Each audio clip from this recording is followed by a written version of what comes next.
This is John Black, Superchemist. I'm going to explain what refluxing is. Uh, refluxing is basically just boiling something.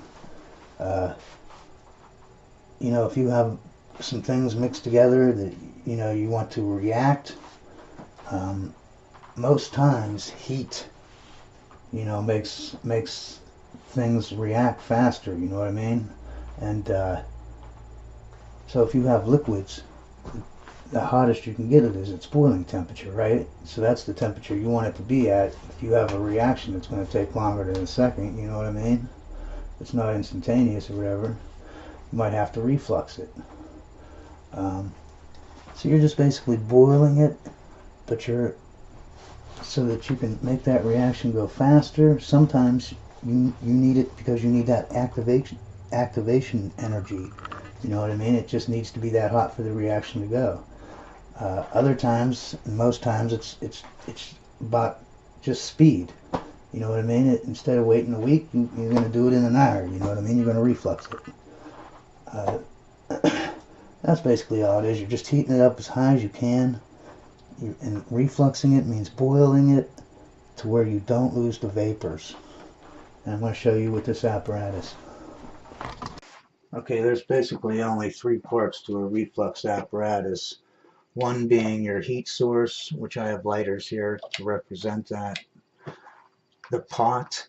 The pot is always the flask that holds the reaction.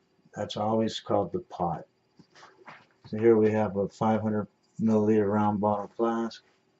And the third piece is this condenser.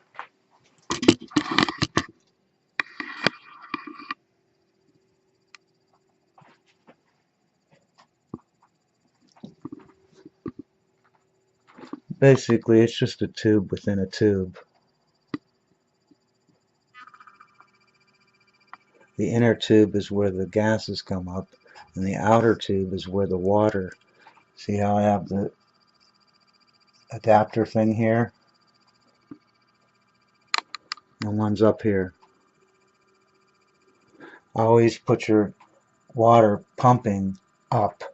And you can think of it, well, why would I have a pump if I was just going to have it go down? Gravity will take it down. I always think of that. Because no matter how you set up your apparatus for whatever it is, you always pump up. You pump the water in and up.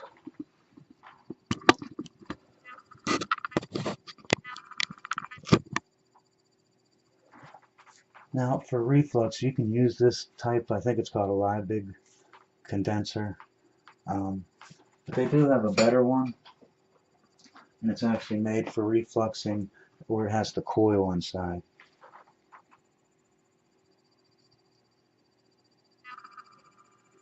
So that means when I heat this up, I can boil it now, and it'll go up into the condenser where the cold water is, all surrounding that pipe inside there. And it'll condense and come back down, drip back down. You want it to be maybe a third of the way going up where you can see actual condensation, like little beads of liquid.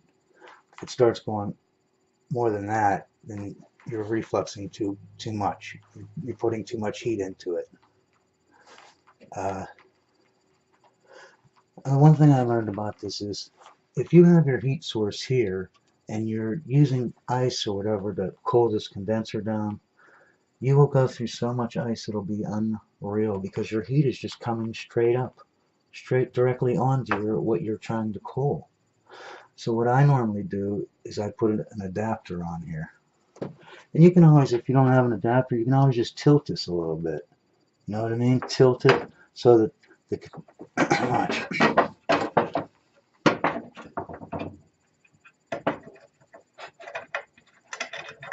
Just tilt it like that. And that way your heat comes up and it doesn't get all of this. You know what I mean? But see, if you think about it, this straight one, when the gases come up, it has nothing really to block it. You know what I mean? It will eventually touch the sides, but there's nothing really to block it from going straight up. If you look at this, each one of these coils, it has to go, it's going straight up, right? Heat wants to rise. It's going to hit each one of these coils, and there's a bunch of coils in here, man. So each time it hits this, it has a big chance of turning into a liquid and going back into the pot. That's why this is so much better, because instead of it going just straight up the pipe and hitting the sides eventually, it's definitely going to hit it before it gets to the top of this. Now look how I have it. I have the round bottom flask on there, but I have this Y here, so it comes over a little bit. Now you have two choices. You can do this, make kind of like a cone so that the heat rises and doesn't come up to this area, or you can get some fiberboard. It's like insulating board, like cork board, and just lean it in there like that, but make sure it doesn't catch on fire, and it will take the heat and direct it that way. You'd be amazed at how much you save in ice or cold water. It's amazing, because otherwise the heat just comes straight up and heats what you're cooling. It defeats the whole purpose.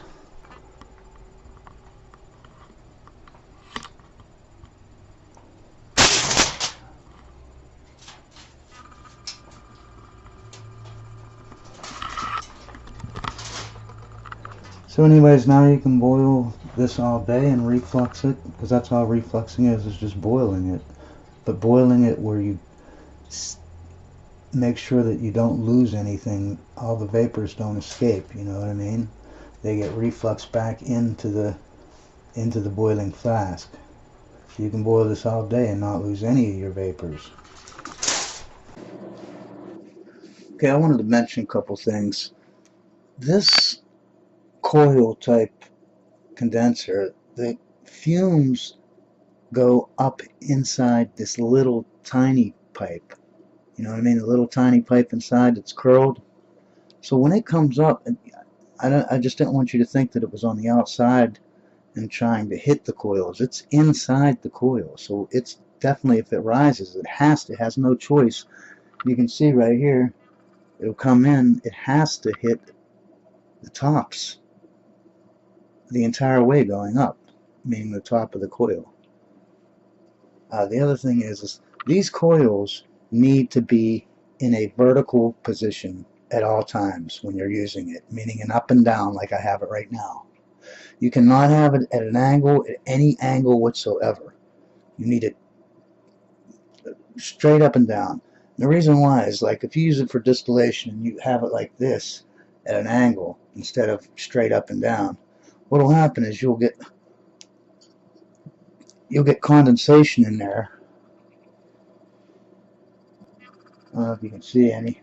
But anyways, you'll get condensation in there, and it'll just sit there, and it'll block the area. And now it's in this cold part. It's not going to vaporize again. All it does is keep building up and building up, and it blocks this path, and then you get bumping. You know what I mean? It'll build up pressure trying to push that out, that liquid out, and it like slams your equipment. It's not good. So always have this in a vertical position. You cannot tilt it. Like I said, you know, when I had the other condenser on there, I said you can tilt this to get it away from the heat, like, you know. And another thing is this setup here where you're refluxing, this can actually be set up in conjunction with the distillation. So you can distill something and also reflux it at the same time. Like, let's say I had ammonia water in here and I just wanted the ammonia out. I could heat this up, and what would happen is the ammonia comes out, but also the water comes out. But if I put this condenser here, the water comes up, the ammonia comes up, but the water would be condensed by this cold condenser. But you're not going to condense ammonia. You'd have to have it freezing. I mean, you need some dry ice. So the ammonia will come out the top. You can distill the ammonia out and reflux the water back in. That's about it Always remember, science is great.